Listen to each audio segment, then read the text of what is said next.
بسم اللہ الرحمن الرحیم۔ 2 دن پہلے سری نگر سے ایک ساتھی انہوں نے فون پہ بھی رابطہ کیا اور واٹس ایپ پہ بھی ایک سوال کی طرف انہوں نے توجہ دلائی۔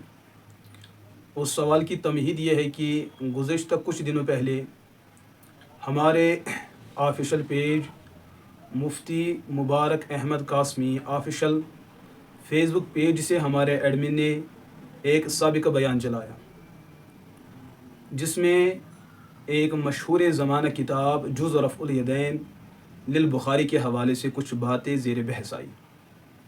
اس میں ایک بات یہ ذکر کی گئی کہ تقریباً اور کم و بیش امام بخاری رحمہ اللہ نے یہ جو کتاب ان کی جو تیار ہوئی، اور اس جز رفع الیدین کے اندر امام بخاری رحمہ اللہ کی سند سے کم و بیش 200-250 روایات موجود ہیں۔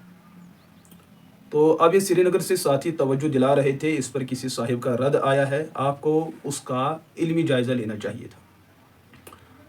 میں نے ان ساتھی سے بھی عرض کیا اور آپ لوگوں سے بھی عرض کر رہا ہوں کہ اگر مد مقابل علمی شخصیت ہو تو آج کے زمانے میں ملاقات کوئی ناممکن سی بات بھی نہیں ہے، اور دوسری بات فون کا سلسلہ ہے، تو فون پہ رابطہ کر کے ہم ان مسائل میں ایک دوسرے کی رائے سن سکتے ہیں اور اپنی رائے رکھ سکتے ہیں۔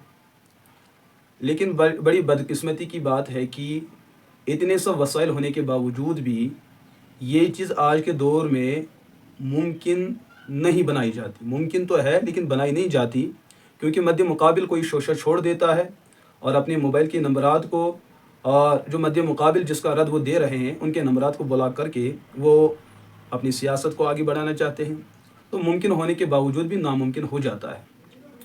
تو دراصل ان ساتھی نے توجہ دلائی کہ آپ اس کا رد پیش کریں، تو میرا نظریہ ہے کہ مجھے اس کا رد دینا نہیں ہے، کیونکہ یہ مسئلہ واضح ہے۔ جو شخص اپنے ماحول اور اپنے عرف سے جاہل ہو، اس جاہل کو جواب دینا یہ کون سی دلیل ہو سکتی ہے؟ جو شخص گنتی کے اصول اور ضوابط کو جاننے سے بے بس اور عاجز ہو، وہ بھلا آپ کی علمی گفتگو کیا جان سکتا ہے اور سمجھ سکتا ہے؟ ہمارے ماحول میں اب بھی یہ سب کچھ چل رہا ہے کہ آپ کے والد صاحب سے متعلق عمر پوچھی جائے گی، آپ کے والد صاحب جھٹ کے کیا جواب دیتے ہیں؟ میری عمر 70-75 سال ہے۔ اب ہر کوئی سننے والا تو یہی بات کہے گا، یا تو صرف 70 ہوگا یا 75 ہوگا، تو یا ان کے درمیان، ورنہ تو یہ کہنے والا جھوٹا ہو جائے گا، پھر اس کے خلاف بیان بازی ہوگی کہ یہ اپنی عمر یا تو 70 ثابت کرے یا 75 ثابت کرے۔ ارے بھائی، یہ تو ہمارے ماحول کے اندر گنتی کے استعمال کا رواج ہے، اور یہ بس ہمارے معاشرے میں نہیں ہے، یہ ہر زبان کے استعمال میں یہ ضابطہ چل رہا ہے۔ یہ ہے ہمارے یہاں حدیث کی مشہور و معروف کتاب شمائل محمدیہ، شمائل ترمذی، جس میں اللہ کے رسول علیہ السلام کی پوری مبارک زندگی کو زیر بحث لایا گیا۔ آپ اس کا باب 54 باب ماجا فی سن رسول اللہ کے رسول علیہ السلام کی عمر مبارک سے متعلق انہوں نے چند روایات کو یہاں پہ ذکر کیا ہے۔ پھر انہوں نے حدیث نمبر 382 اور 383 اور 84 ان میں انہوں نے سند متصل کے ساتھ ان چیزوں کو بیان کیا کہ اللہ کے رسول علیہ السلام کی جب وفات ہوئی تو ان کی عمر مبارک 65 سال تھی، بعض لوگوں نے تو 60 سال کی بات بتائی ہے۔ اب حضور علیہ السلام کی عمر مبارک سے متعلق یا تو 63 سال کا قول ہے، یا 60 سال کا قول ہے، یا 65 سال کا قول ہے۔ اب کل جو ہے اس مزاج کا کوئی پادری یہ اعتراض کرے کہ آپ کے پیغمبر کی عمر مبارک بتاؤ 63 سال تھی، 65 سال تھی یا 60 سال تھی؟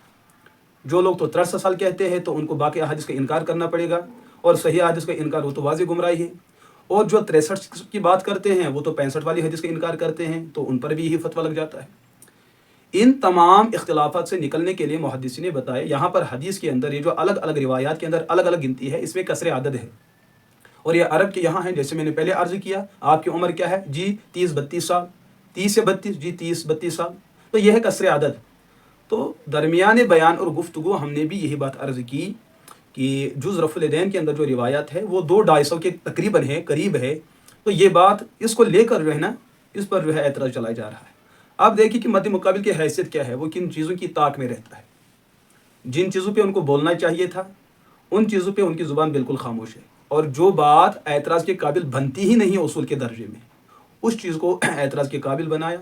असल चक्कर है ना पेट का, लोगों को तवज्जो दिलाने के लिए कि हमें पेट चलाना है, उसमें कल जो है कुछ भर्ती करने के लिए कुछ ना कुछ होना चाहिए।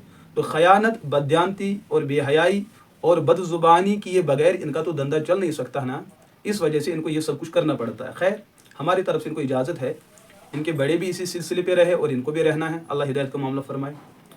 दूसरी बात यह है कि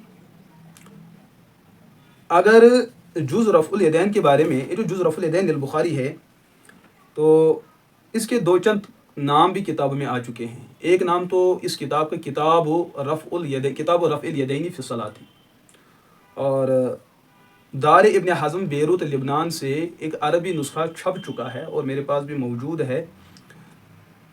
और दूसरा नुस्खा है अल किताब इंटरनेशनल, और इसके अलावा भी और भी नुस्खे मौजूद हैं। जो दार इब्न हज़म का नुस्खा है उसमें उन्होंने जुज़ रफ़ुल यदैन की रिवायत के बारे में उन्होंने बड़ी तहकीक और तखरीज से काम लिया है, और उन्होंने 158 अहादीस की निशानदेही फरमाई।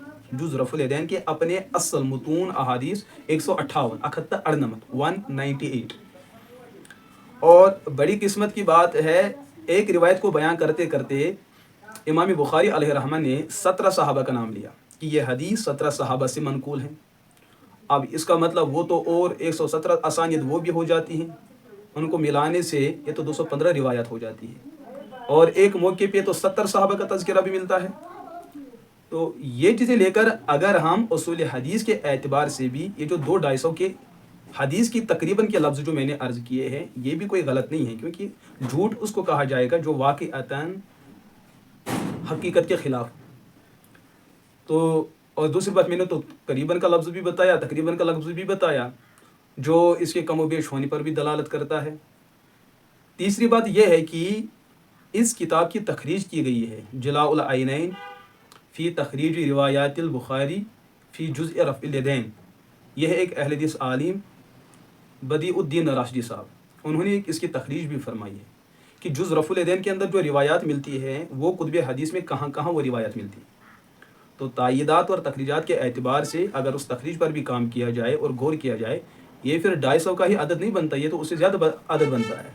लेकिन जो ज़ौक़ वाले हैं, जो ज़ुबान दराजी करने वाले हैं और जिनका सिलसिला ही कुछ अलग सा है, ये तो बात उनके लिए मैं नहीं अर्ज़ कर रहा हूँ। जो उसूल परस्त हैं, जो ज़ौक़ वाले लोग हैं, उनके लिए तो बात बन सकती है।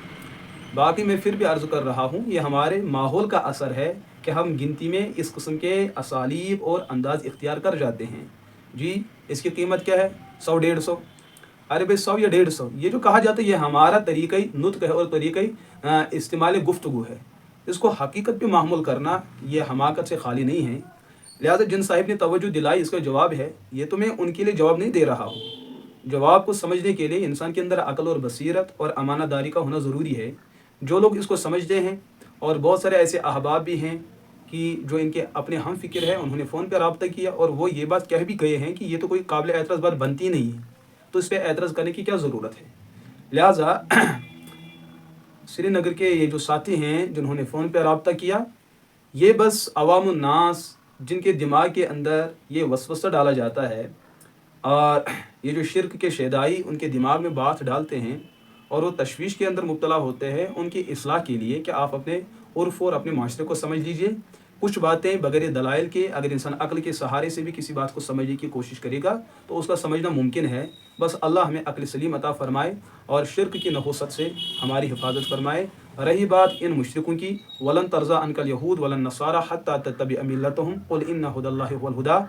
ये जो कादरी और पादरी लोग होते हैं, चूँकि इनके दिमाग में शिर्क इस कदर गलब पा चुका है कि मुशरिक कभी फितरत को बर्दाश्त नहीं कर सकता, मुशरिक कभी संजीदगी और मतानत को कबूल नहीं कर सकता, और मुशरिक कभी सच और दयानत को कबूल नहीं कर सकता। लिहाजा मेरी जो बात है, जो मेरे रुफ़क़ा है, जो मेरे अहबाब और मेरे दोस्त लोग हैं, जिन लोगों ने तवज्जो दिलाई, उनके लिए ये सब कुछ मैं कर रहा हूँ और अर्ज़ कर रहा हूँ। बाकी मेरा कोई मद्दे मुकाबिल है नहीं कि जिनकी इतनी हैसियत हो कि उनको गाल डाला जाए। अल्लाह हिदायत का मामला अता फ़रमाए।